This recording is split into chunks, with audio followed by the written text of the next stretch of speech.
Laura, welcome to the podcast. Thank you so much for having me, Elena. Before we start recording, I said, I think this is the first podcast that I've done where I took an assessment before, which we're going to talk about, which hmm I told you, I was like, this is so spot on. Put me on the spot for sure. So I'm really excited to get into kind of the work that you do, but to give my audience a little bit of brief around kind of how did you get into the work that you're doing today, and just give me a little bit of your career story, because this is always very important to my audience, is like, how do people get from A to Z or, to your current state that you're in? I'm excited to share that. And I will say thank you for taking the assessment. I imagine that after more than 200 episodes, your listeners will be excited to hear even more from you. Like I know that you'll share about yourself. You're willing to kind of, peel back the curtain, but yeah, this will be fun. Yeah. Um, so I got started studying psychology in college and I fell in love immediately because I was like, I can apply all of this to my life. This is so useful. So I felt like I was immediately applying everything. And then I went into organizational psychology because somebody told me that I could study anything I want in psychology in org psych as long as I add at work at the end of it. And so it felt like this kind of big open canvas to really dig into understanding humans and human beings in groups and what really motivates us and what gets in the way. And I'd been working on my PhD for a couple of years when I found out that NASA was actually looking to hire organizational psychologists. Mm. And I thought, wait, like the NASA? Like, is there like a different organization? And what I came to learn is that the Space Shuttle Columbia accident, which happened in 2003, do you remember when that happened? I don't. Yeah, it's not actually nearly as memorable for people as the Challenger accident because the Challenger accident happened way back in the 80s, and that was during the launch that NASA lost the astronauts. Columbia, people heard about, but it was just very different because NASA lost Columbia on reentry, and they did an investigation, of course, to find out what happened.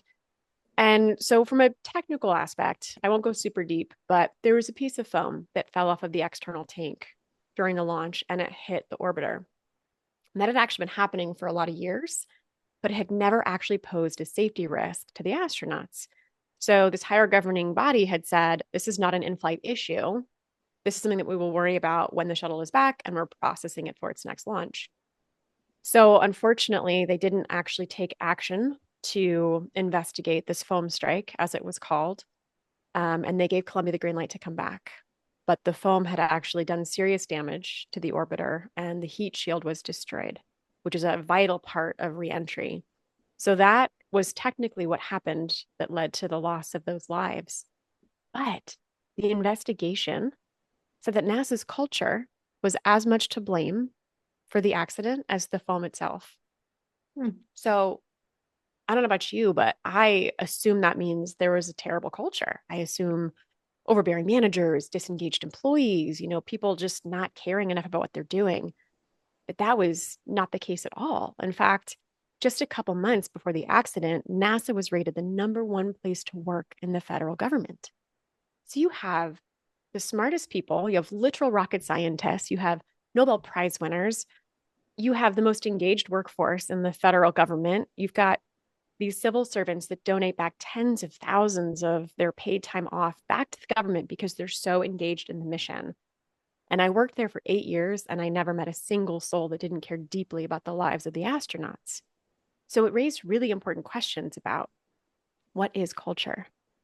And it's much more complicated than what I can get into in our time today. And in fact, that's part of why we wrote the book, because we wanted people to understand, what was happening at NASA and how do you and your organization maybe have some of these same elements going on that get in the way?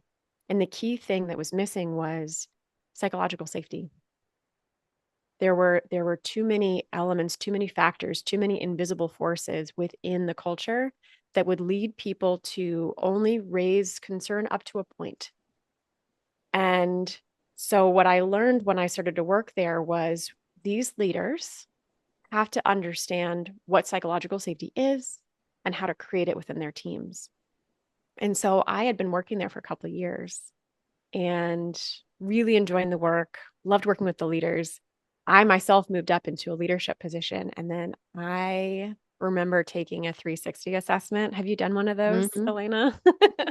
I did a whole bunch of them, but this one stands out to me in particular. And I remember I was at this leadership training. I got my report back. It was really long. It was like 30 pages. And I'm sitting there, in the cafeteria during lunch break reading. And I flip to this page and I see that they were asked about negative influence tactics. Or are there any things that I do that influence, but like have a negative energy or spin to it? And I got great feedback from kind of everybody else, my leaders, my internal customers, my peers. But there were a couple people on my team that reported that they thought that I would sometimes bully them intellectually. Oh, Mm. like Ouch.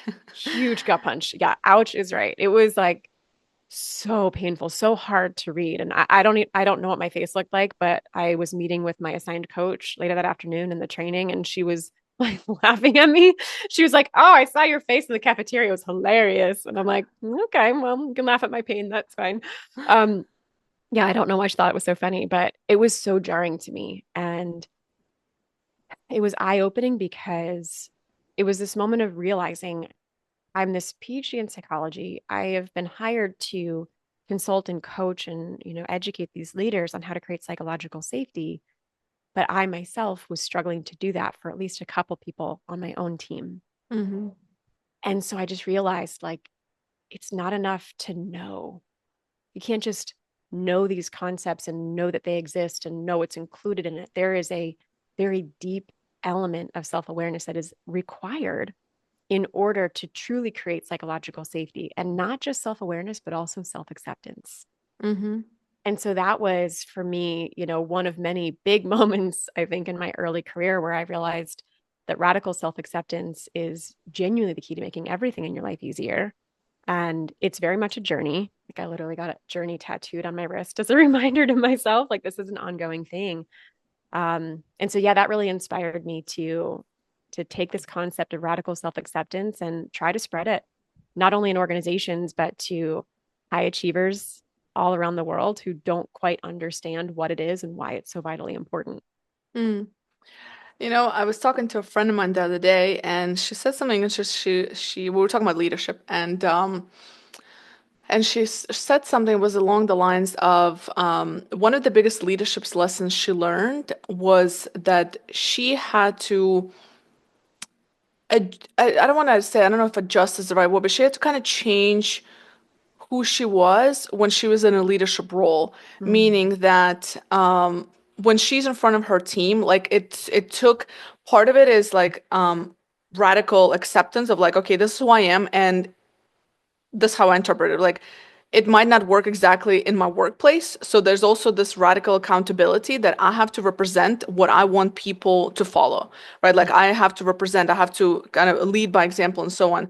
So I'm curious, and I think that's a good reflection on her part, and it made me reflect as well for my side as a leader because I'm like, you do have to adjust and so on. So I wonder where's the line between, you know, because I'm sure people are listening, so it's like, okay, well, like, but I have to be I have to put on this face. So it's like there's this radical self-acceptance mm, piece, but then there's this I have to I have to be a leader, I have to lead by example, and it might not be best for me to be the fully myself, mm. right? Yeah. This is actually a really, really common perception. I've heard this from a lot of leaders. I hear them say things like, yeah, I really got to work on my poker face, or Mm-hmm. they feel like they have to put forward a version of themselves. So here's the nuance that I would put on it. When so in my work with my clients, when we talk about radical self-acceptance, one of the impacts is that you can have preferences in terms of how you behave. We all do. We all have preferences. We all have preferences around how much we like to be in control, take charge, right? Be the leader versus like receive direction or I don't want structure at all. We all have different preferences. Those in and of themselves do not create any problems. Problems arise for people when they become rigid around their preferences. And so your self acceptance is going to be the ceiling on how much you're able to flex away from your preferences with ease.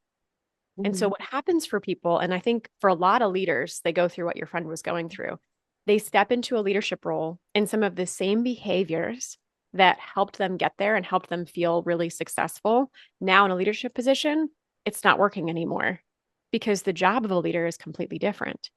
But I would invite people to think more broadly about what does it mean, like, who are you? And don't get rigidly attached to your identity. Hmm. You have a leader, for example, and I can speak for me, this was true for me. I think I became successful and got promoted because I would speak up. I held strong opinions. I could back those opinions up with, research or data or evidence. And then I would actually implement and I would get things done. My leaders loved that. They could Hmm. rely on me, they could depend on me.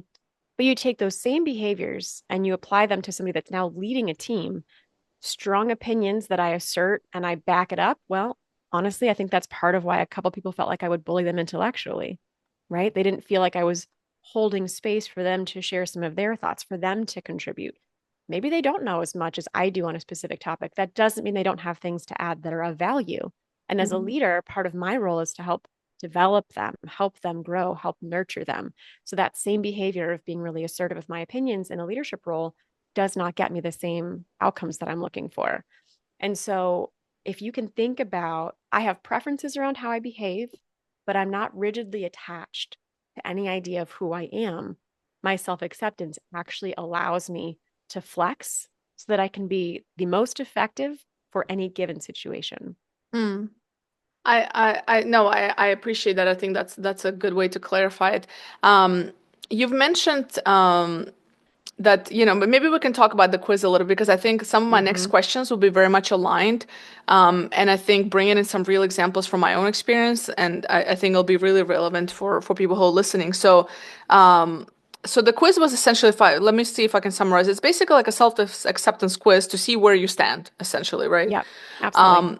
I thought it was really powerful because it really kind of highlighted, I mean, I relate to it so much and the things that I struggle with. So one of the things that came out for me was I do tend to be a high achiever and I do tend to be like going at a certain speed. And you mentioned something just now. You said you don't have to operate in certain once you're kind of in a leadership position, you need to maybe adjust some things. Like you don't have to go at that same speed. And that was one of the reflections that I had on my result was I tend to be not knowing how to kind of pause and appreciate where I am. I'm always Yep. looking for that next thing. Yes.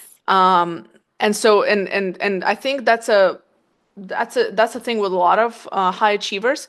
But the question I have for you is it's one of those things for me where and I'm trying to get better at it. And I've spent a lot of money on a lot of coaches and therapists and a number of other people to help me understand where that's coming from. Part of it comes from just maybe always wanting to have that financial security and Mm-hmm. not realizing that, hey, like I have it. Maybe I don't need to be in this like crisis mode all the time. Yep. But then the other part of it, it's a driver for me. So Yes. I'm almost afraid, like, I don't want to lose that. So Mm-hmm. what's the balance, right? Like I don't want to lose that hunger in me. Yes. I okay. So anyway, so let's No, talk this is about that. perfect, Elena. And what you're saying is exactly what I said when I started to learn about this. And it's what nearly all of my clients say too.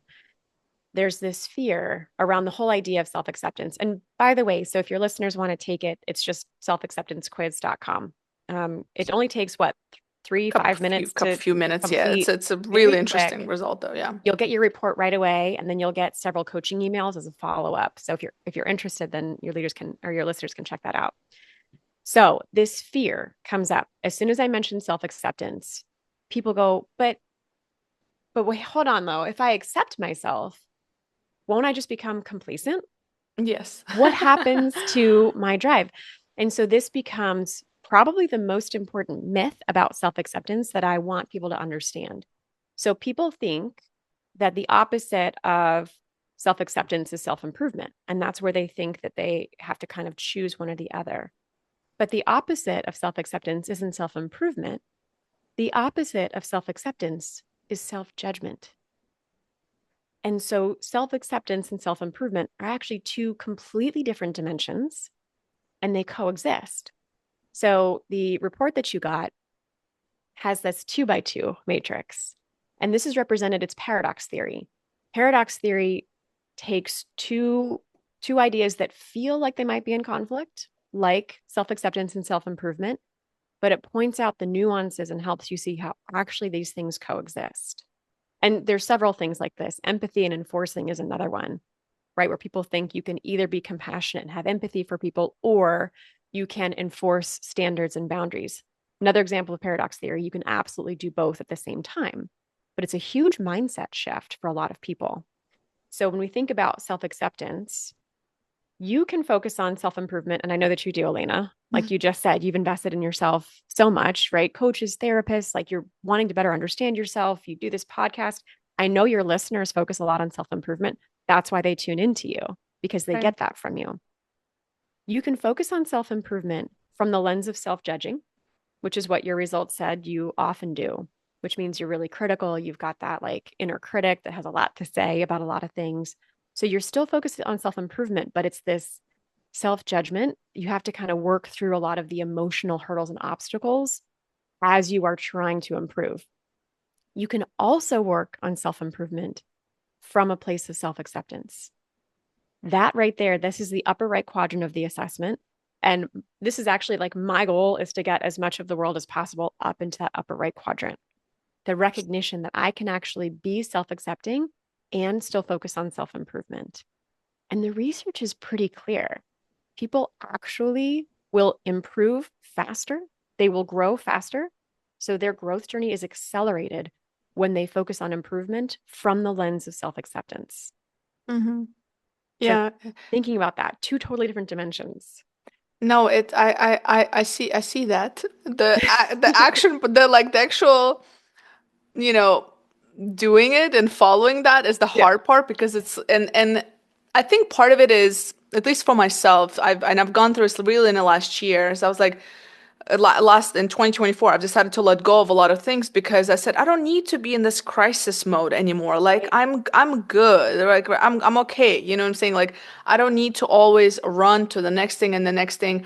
I can allow myself space to just like, do slightly less with more focus because again, and again, for me, it was coming from that. So I think what's been helpful to me is understanding where it's coming from. Yes. Like, where's this need to continuously produce coming from?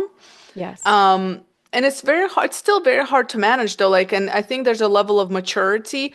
I think it's a process. I don't, if you were to tell me this at 25, I wouldn't have comprehended it. So I think there's a level of like, years of experience, years of life on earth before you can actually understand some pieces of that about yourself. So I think for leaders it's super valuable because usually you'll be, have some level of experience before you become a leader in an organization and so on. So I think Yeah. that's valid. But I'm curious, like, is there like a cheat code? Like, how do I get there faster instead of having to, go through the way I'm going through it? Well, I don't know if anything is really a cheat code. And I do, like I said, I've got this journey tattoo to remind myself that it's a constant journey, it's a practice. Um, but I would love to shine some light on what I think it is that you're actually doing. So when you talk about kind of that crisis mode and you've been doing work to understand, where does this come from? Here's how self-acceptance plays into that. What happens for you if when you start to notice that tendency of like that crisis mode or like trying to do so much, working from scarcity? What happens when you stop resisting that and you actually accept, okay, right now I can accept that there is a part of me, there's a piece of me that fears that we need to be in crisis? Like what happens for you when you do that? I mean, if I just were to reflect on recent things, and I don't know if it's just sheer luck, but part of it is when I remind myself, when I'm in a space where I can remind myself, like to just like, have that conversation with my inner critic, definitely a little bit of like weight off my shoulders. I'm like, like it's a little, I feel a little bit less stressed at that moment. Yes. But then also, again, recently, and meditation's been helping with that, I get a little bit more clarity. Hmm. And I get a little bit, and interestingly enough, you start to realize that things will come anyway. Like things will come my way And that's what I'm starting to see. I'm like, oh, like I don't have to, like whatever Yeah. is gonna happen anyway, because I'm already putting in the work. Hmm. Yes. Thinking about overthinking about the work and Yes. being in scarcity mode is not going to make it go any faster because it's actually going to come. So that's what I realized when I let go a lot of things in 2024, and I'm like, oh my God. Like I went through anxiety just like of like quitting certain things. And I'm Right. like projects and stuff. I'm like, okay, what's going to happen? Like What's when going is to the ball going happen? to drop? What will I lose? And nothing Yeah. happened except Great. like actually a lot of good things. It's like, Beautiful. oh, like I didn't need to do those other two things. Like this thing Hmm. I'm trying to achieve is actually going to come anyway because I've already done the work and I am doing the, you know? Yeah. And so even that, like I would almost frame what you just described as like an experiment that you Mm-hmm. conducted, right? And I would say that your listeners can do the same thing because yeah, they're going to probably feel a lot of the same things that you felt, which is like the fear, the anxiety, what happens if I stop? What happens if I don't? But if you can just treat it as an experiment, because you know what? You can always go back. If you want to, you Yes. can always go back to how you did it before. I think part of that maturity that you're talking about, which we talk about a lot in our work as well, is again letting yourself flex. Like, let me shift away from how I've always done things just to see what happens, to see what I notice. And I want to take another piece of what you were talking about and kind of like flesh that out into like story or example. So, Elena, have you ever had either like somebody on your team or a coworker or a friend that would maybe be expressing a lot of concern, kind of like an inner critic does. Like they're really concerned, they're really worried about something, they're very nervous about something. Like, have you ever had that kind of interpersonal Mm-hmm. dynamic? Mm-hmm. Yeah. Mm-hmm. So, a lot of people that have that kind of experience with somebody else might want to kind of resist it. They might be like, oh, okay, enough. Or like, even how do I avoid this person? Like, geez, they're just so negative. They're, catastrophizing. They're constantly trying to like point out what might go wrong. But from an interpersonal perspective, as humans, we know in psychology that actually, if I just sit down with that person and I just listen to what they have to say, and I even paraphrase back, I don't have to agree with what they're saying, but Mm-hmm. I just paraphrase back what they're saying. The intensity is going to drop as they feel more and more heard and understood. That's exactly what you were describing when you were saying you were having this like conversation with your inner critic, Mm-hmm. right? That like you would feel a little bit of ease, a little bit of like stress reduction. And so acceptance, I mean, I talk about self-acceptance. Well, guess what? Your inner critic is part of you. Mm-hmm. And so you don't want to resist the critic. You Mm-hmm. actually want to practice acceptance with the critic. Listen, tune in. And when you actually give your critic some space to speak and have their catastrophizing moment and talk about the sky is falling and just, okay, thank you. Is there anything else? Like, what else do you want me to know? The Mm-hmm. intensity of it just decreases. Yeah. And now you can use your prefrontal cortex, right? Not just the limbic system that's been firing and go, okay, do I really think that I might end up, homeless on the street if I stop doing this one initiative in my business or whatever it is? Yeah. Probably not. If it looks like it's heading that way, do I trust in myself that I can pivot, that I can change? I do. Okay. But your critic has felt heard, just like a human being who is feeling kind of anxious is going to they're going to keep coming at you until they feel heard and feel understood. And so going through that conversation like you described with your inner critic, that's what you're doing. You're accepting it, you're not resisting it. Because Mm-hmm. what you Mm-hmm. resist persists. Yeah. Yeah, I think that's so spot on because it definitely does help because I go through it's like okay, what's the worst case scenario? Like okay, Mhm. if I let go of this and I let go of this and I quit this, what's the worst case scenario? And it's like the worst case scenario is like okay, I'll just start it again. Do you know Yep. what I mean? Like it's not really anything significant, like if you Yeah. think about it. So, but it's these expectations that we pile on ourselves, and yeah, so I think that's super powerful. You know what else I think is interesting to talk about is just this general kind of self-awareness in modern society because I was talking to a colleague the other day and he mentioned something interesting. He said, I wonder with all of these apps and social media with all these the facial changes like you know the filters Mm. and all these things that are out there like when we're online we don't even look ourselves anymore and he's like I wonder what that will do with people's self-perception of how they actually look. Oh yeah. I mean an example would be like you know me on social media, you know the memes like me on social media, me in real life. Hmm. right? Like it's like, when you take that social media picture, everything's perfect. You got that filter, you got the Yep. good side, all that good stuff. And then somebody takes a picture of you, and you're like, for God's sakes, like delete it from the earth. I never Right. want to, this is not, cannot possibly be me. I have this experience a lot. I told you when I started recording an in-person podcast, and it's a whole different thing than like you're on video. It's very Yeah. different when it's like your full body, or like, at least Mhm. like from torso up. It's a whole other thing. And I'm like, oh my God. So like, I already see how the world of just online impacting myself. And I'm like, and I'm an adult, like, so like, I would like, still learning, but I consider myself an adult, right? So and I'm curious how this is impacting also our self-awareness, because I think that especially in leadership roles, but I mean it kind of goes both ways, leadership but also younger generation. So in leadership roles, how often, I mean, excuse any leaders that are listening, but in my opinion, a lot of leaders are not as self-aware as they need to be, Yeah.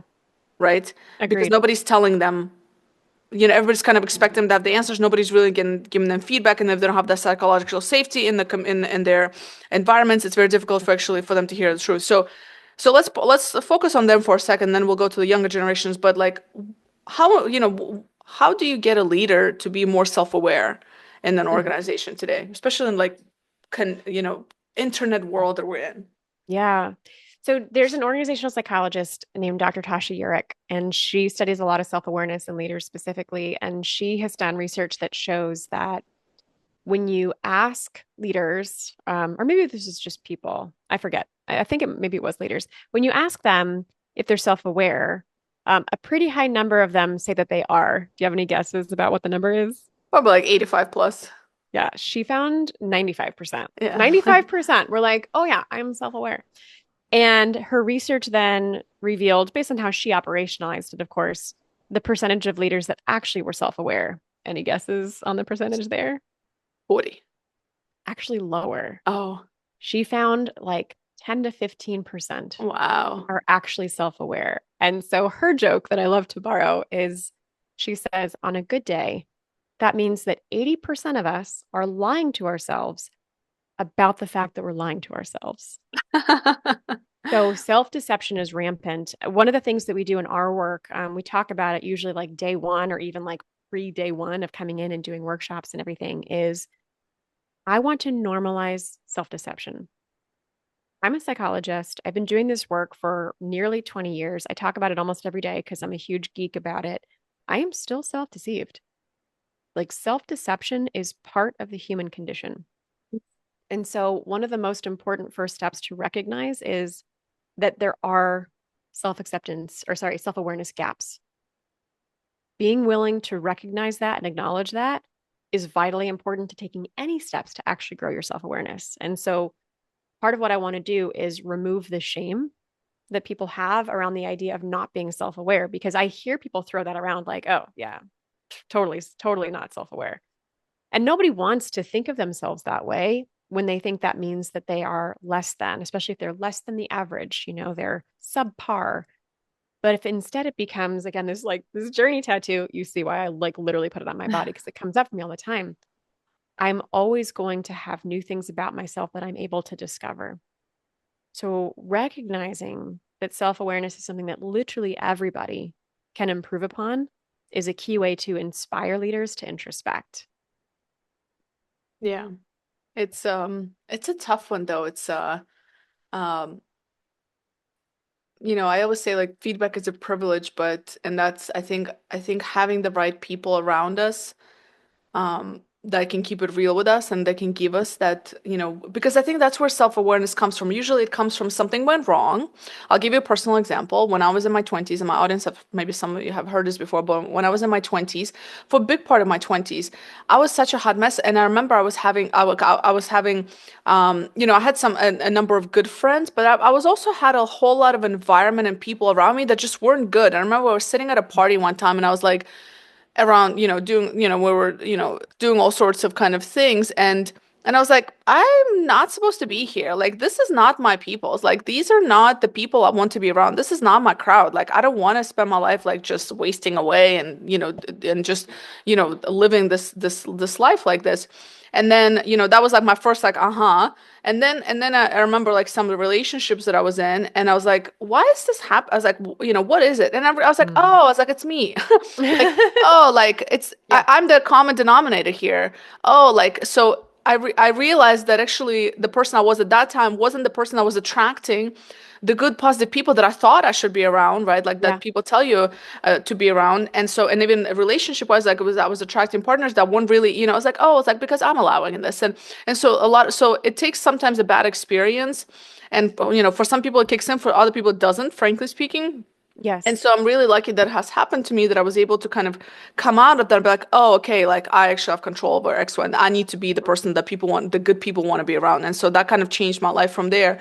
But it's hard to, and now, because I know better, I can be proactive about it, right? Yeah. But you don't always get to that. So like, is there, like, how do you get to it? Like, how do you have those difficult conversations if nothing bad has happened to you? Or like, you just don't know. Like, we don't know what we don't know. Like, where do people start?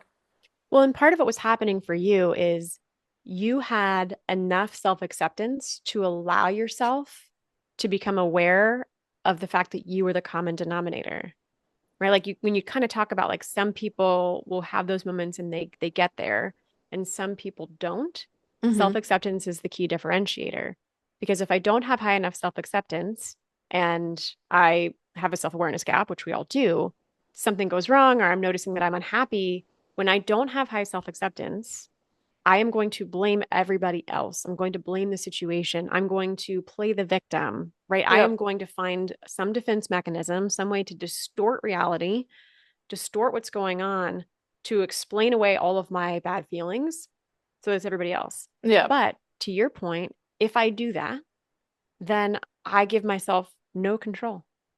If I cannot recognize any part that I am contributing to my own difficulties in life, then I can't do anything to change it. That level of powerlessness feels terrible. It's actually a Yeah. huge source of stress.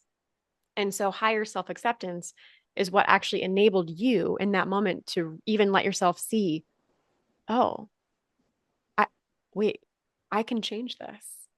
Yeah. I am contributing to how this is, so I can contribute to how I want this to be. And so I think that changing your relationship with yourself, which in essence is self acceptance, is often the first step that really helps people to begin to notice where they have these self awareness gaps. And it's a constant process and a constant cycle. I was talking about it a couple of days ago with somebody. It's like this upward spiral. So, in your journey, Elena, have you had the experience of feeling like, okay, you've become more self aware and so kind of you're starting to feel like better about things, feeling like a little bit more in control, feeling good, like you're growing. But then like something else pops up and you're like, and you feel like you're taking steps backwards. Have you had that at all? Like Yes. that ebb and flow? So Mm-hmm. what's happening there is there's a psychological immune system that works to prevent you from feeling your own internal harsh judgments. Mm-hmm.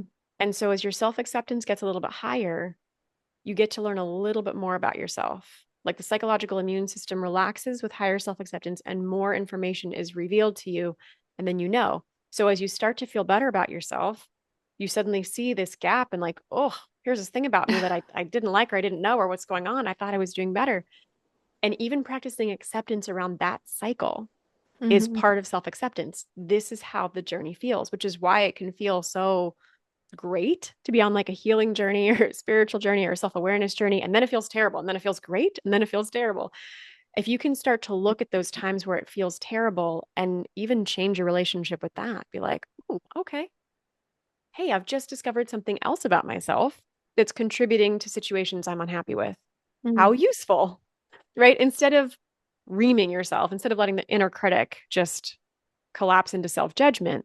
And that's part of why you actually grow faster and you self improve more when you have that self acceptance lens instead of the self judgment lens. Mm-hmm. Yeah, and that's definitely interesting. You know what pops up? I was at an event and it was like around career development, and I finished my workshop, and a fresh graduate in the audience asked me, so he's really big into like personal development and professional development. He said, "How do you know when it's enough? Like, how do you know Mhm. when you like when enough is enough?" He was like, "Because I feel like there's always so much to learn and to do and to etc. You know, like and there's Yeah. always this because I was talking a little bit of kind of like the personal development piece and my story and stuff like that, and he was like, "But at what point do you just like?" Listen, I'm just good. Like I'm good where I am. You know what I mean? Yeah. At what point do you stop the self-awareness? I'm just curious your answer. I don't remember what I said. I said that's a great question. Like being an overachiever, of course I never Mhm. stopped, but I was like, but it's been with me. This was like a couple of months ago, and it's been with me since then. But I'm curious your take on it, like as a psychologist. Yeah. Like at what point enough is enough? Like, can we just Mm. chill for a little bit? Can we just Right. enjoy ourselves as I we know. are? Okay, I love this question. And this is actually like this is like the heart of why self-acceptance matters so much. I'm going to share with you a quote from Dr. Robert Holden.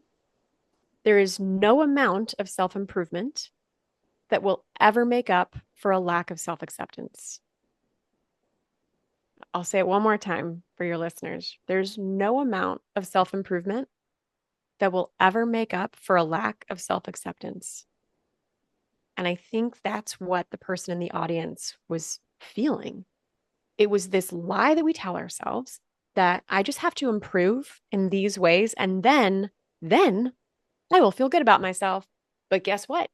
You get there and you find the next gap, the next thing that you want to work on, the next flaw, and then you work on that and then you find the next one. And so if you are waiting for a certain level of self-improvement to finally be the reason that you can now accept yourself, you will never get there. Mm, So if you think you're not enough now, you never will be. Finding the next thing about yourself that you want to improve upon, that you want to grow, is actually a horrible reason to not accept yourself now. And so that's this paradox theory again. This is why self acceptance and self improvement actually coexist. And mm, so I imagine that this person in your audience, if he had a higher level of self acceptance, then I think all of his pursuits in self improvement would feel a lot better because it wouldn't be scarcity and fear driving him to improve. And people think you need the fear and the scarcity to drive to improve, right? Like that's what you talked about before. Like this younger version of yourself thought that was your driver. You need it, but you don't. Because without fear, without scarcity, what drives us to improve? Love, excitement, a vision of the future. There are so mhm. many other variables that have such a positive energy and vibe to them that still carry us forward. So people fear complacency. They think if they accept themselves, they'll become complacent, but you're forgetting and actually negating a force that's much stronger than fear, which is love. Yeah. Is there anything else that you feel like the audience should know but that I haven't asked you or we haven't covered today? Anything that's like a must know before we walk away from this conversation? I would love to give a very simple, actionable, like what's one thing your listeners can start to do now, today, every day to begin their self acceptance journey and practice. And I just call it taking credit. So every day, find at least one thing to take credit for. Feel good about something. It's like doing a little, I had a mentor describe it to me as doing like little push ups. I remember learning, seeing a personal trainer when I was first getting out of school, and he had me lay down on the ground and he wanted me to do a push up, like proper form, not on my knees. And he wouldn't let me do anything that wasn't in proper form. And I literally just couldn't move. I couldn't, I couldn't even do one. And he just like literally pointed and laughed at me. People like to laugh at me in my pain.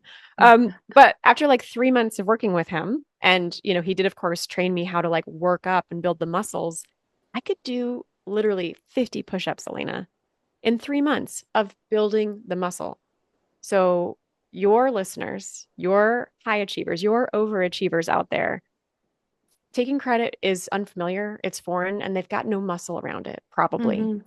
So, take credit for one thing every day, and that is you actually building the muscles of self acceptance.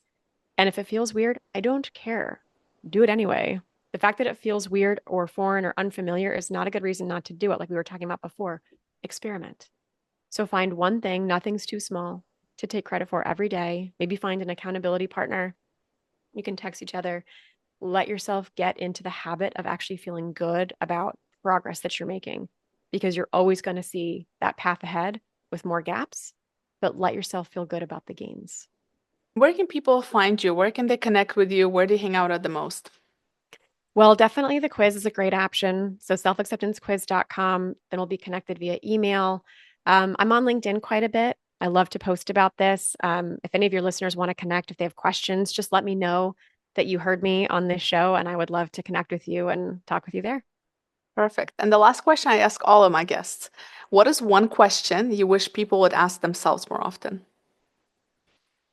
Oh, I think I'm going to lean back into the self acceptance piece, which is what can I allow myself to feel good about today? Even just one thing. Beautiful. Laura, thank you. Thank you for having me.